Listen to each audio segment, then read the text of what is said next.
நண்பர்களே, விஜயபிரயாக் பேசுகிறேன். புத்தம்புது வருஷம் வந்துருச்சு. இந்த வருஷத்தை ஏதாவது யூஸ்ஃபுல்லாக நம்ம பண்ணணும். கடந்த வருடம் எந்த மாதிரி முடிவுகளை வேணால் விளைவுகளை வேணால் உங்களுக்கு தந்திருக்கலாம். ஆனால் இந்த வருடம் நீங்கள் நினச்சதெல்லாம் நடக்கும். அதற்கு மிக முக்கியம் முடிவுகளை எடுப்பது, டிசிஷன் மேக்கிங். அது பர்சனல் லைஃபாக இருந்தாலும் சரி, ப்ரொஃபஷனல் லைஃபாக இருந்தாலும் சரி, முடிவுகளை எடுப்பதன் மூலம்தான் ஒரு மனுஷன் அடுத்த லெவலுக்கு போக முடியும்.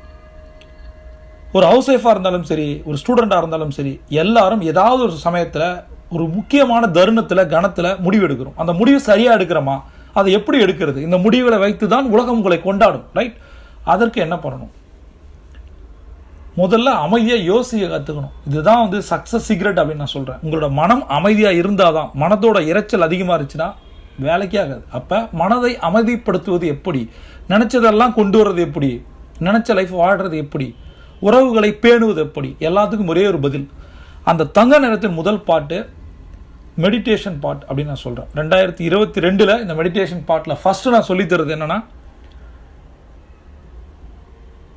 2 ஸ்டெப். இந்த 2 ஸ்டெப்பை நீங்கள் தொடர்ந்து 90 நாள் பண்ணி பாருங்கள், உங்கள் வாழ்க்கை மாறும்.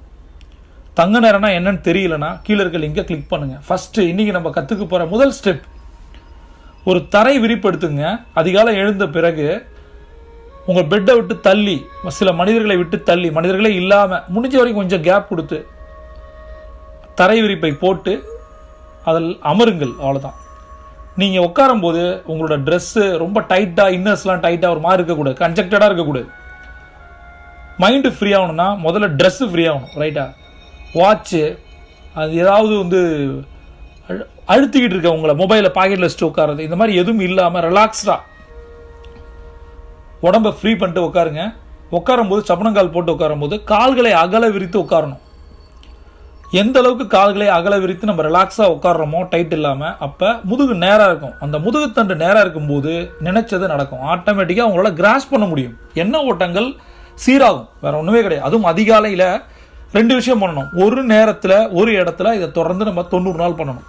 சில நேரம் முடியல அப்படின்னா அட்லீஸ்ட் 21 நாள் பண்ணி பார்க்கணும். சரியா? ட்ராவல் பண்ணுறேன், அதே இடத்துல உட்கார முடியல, இந்த மாதிரி நேரங்களில் நீங்கள் வெளியில் வந்துடலாம். எங்கே போனாலும் சரி, ஒரு தரை விரிப்பு எடுத்துகிட்டு போங்க. அதில் சப்பனங்கால் போட்டு உட்காருங்க, நேராக உட்காருங்க, கண்களை மூடுங்க. உங்களோட பாடி ஸ்ட்ரைட்டாக இருக்கணும். அதுக்கு ரொம்ப ஸ்டஃபனாக இருக்கக்கூடாது, ரிலாக்ஸ்டாக இருங்க.